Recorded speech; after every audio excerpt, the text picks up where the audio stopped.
Hello students, आपके अपने YouTube channel total accountancy पर एक बार फिर स्वागत है। और आज की वीडियो में हम लोग डिस्कस करने वाले हैं B Com first semester. B Com first semester में सब्जेक्ट है आप लोगों के पास जिसका नाम है बिजनेस स्टैटिस्टिक्स। तो इस वीडियो के अंदर हम लोग जो भी बिजनेस स्टैटिस्टिक्स के अंदर महत्वपूर्ण क्वेश्चन एग्जाम के पॉइंट ऑफ व्यू से रहने वाले हैं वो क्वेश्चन आप लोगों के साथ डिस्कस करेंगे। क्वेश्चनों को हिंदी और इंग्लिश दोनों ही लैंग्वेज में रखा गया है। सांख्यिकी की परिभाषा, सांख्यिकी के महत्व और सांख्यिकी में अविश्वास के क्या कारण है और अविश्वास को उत्पन्न करने की जो अशुद्धियां हैं उनके स्रोत कौन से और अविश्वास को कैसे दूर किया जा सकता है, तो उसके सुझाव बताने हैं। तो ये था क्वेश्चन नंबर 1 जो कि आपको चैप्टर नंबर 1 में मिल जाएगा। उसके बाद करते हैं बात हम लोग क्वेश्चन नंबर 2 की। क्वेश्चन नंबर 2 में देखिए क्या दिया हुआ है कि निर्देशांक की परिभाषा दीजिए। निर्देशांक बनाने की स्थिर आधार विधि और श्रृंखला आधार विधि की तुलना कीजिए एवं उनके तुलनात्मक गुणों का वर्णन कीजिए। तो ये था क्वेश्चन नंबर 2। उसके बाद है क्वेश्चन नंबर 3, प्राथमिक एवं द्वितीय समांकों में अंतर स्पष्ट कीजिए। प्राथमिक समांकों को संकलित करने की कौन कौन सी विधियां हैं उनकी व्याख्या कीजिए और उनके गुण दोष की आपस में तुलना कीजिए। उसके बाद चलते हैं क्वेश्चन नंबर 4 पर। चित्रों द्वारा समांकों के प्रदर्शन के लाभ बताइए। एक सरल दंड चित्र, आयत चित्र व चित्र का उदाहरण दीजिए। तो ये थे क्वेश्चन नंबर 4 और उसके बाद हम लोग चलेंगे क्वेश्चन नंबर 5 पर। क्वेश्चन नंबर 5 में क्या है? अपकिरण से आप क्या समझते हैं या क्या से है? अपकिरण माप करने की विभिन्न रीतियों का वर्णन कीजिए, उनकी तुलनात्मक उपयोगिता का वर्णन कीजिए। उसके बाद है क्वेश्चन नंबर 6, काल श्रेणी के विभिन्न घटकों को समझाइए। क्वेश्चन नंबर 7, समय उत्क्रमण परीक्षण तथा तत्व उत्क्रमण परीक्षण को समझाइए।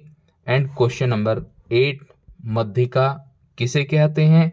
अपकिरण से आप क्या समझते हैं? एंड क्वेश्चन नंबर 10, विषमता को समझाइए, एक्सप्लेन स्क्यूनेस।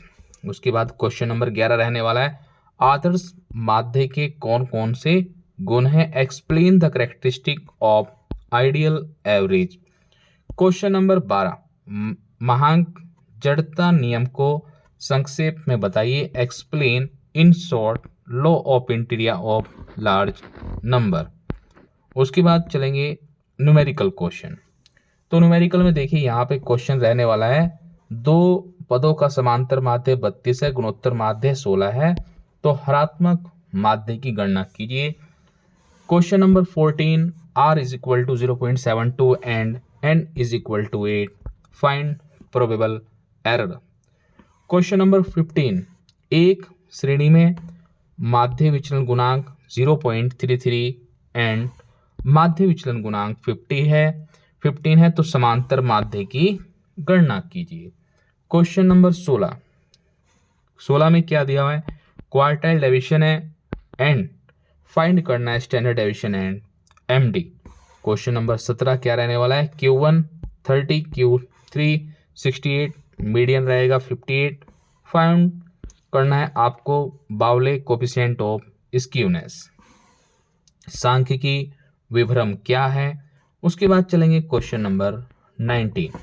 तो देखिए क्वेश्चन नंबर 19 में क्या है, यदि दो पदमानों का समांतर माध्य और गुणोत्तर माध्य 10 और 8 है तो उनका ऋणात्मक माध्य ज्ञात कीजिए। उसके बाद चलेंगे क्वेश्चन नंबर 20, एक बल्लेबाज का 16 पारियों के लिए कुछ औसत था, 17वीं पारी में वह 85 रन बनाता है जिसके कारण उसका औसत 3 रनों से बढ़ जाता है, तो 7वीं पारी के बाद उसका औसत क्या है यह बताना है। उसके बाद क्वेश्चन नंबर 21, जियोमेट्रिक मीन। यहाँ पे 3 वैल्यू दी गई हैं जिनका आपको जियोमेट्रिक मीन निकालना है। उसके बाद देखिए question number 19, calculate MD and it's coefficient. तो ये क्वेश्चन है न्यूमेरिकल जो कि एग्जाम के पॉइंट ऑफ व्यू से बहुत ही महत्वपूर्ण है। उसके बाद यहाँ पे देखिए इंडेक्स नंबर निकालना है, cost of living of index. उसके बाद question number 21 weighted geometric mean harmonic mean. Question number 22। तो देखिए आप लोग यहाँ से इन क्वेश्चनों का स्क्रीनशॉट ले सकते हैं। अगर आपको किसी भी क्वेश्चन में कोई डाउट है तो आप हमें कमेंट करके जरूर बताइएगा। तो इस वीडियो में ये मैंने आप लोगों को 28 क्वेश्चन बताए हैं। अगर कोई डाउट है तो आप हमें कमेंट करिएगा। इस वीडियो में इतना ही। नई वीडियो में नई अपडेट के साथ फिर मिलेंगे। लेकिन अगर आप चैनल पर नए हैं तो चैनल को सब्सक्राइब जरूर कीजिएगा। ठीक है, थैंक्स फॉर वॉचिंग।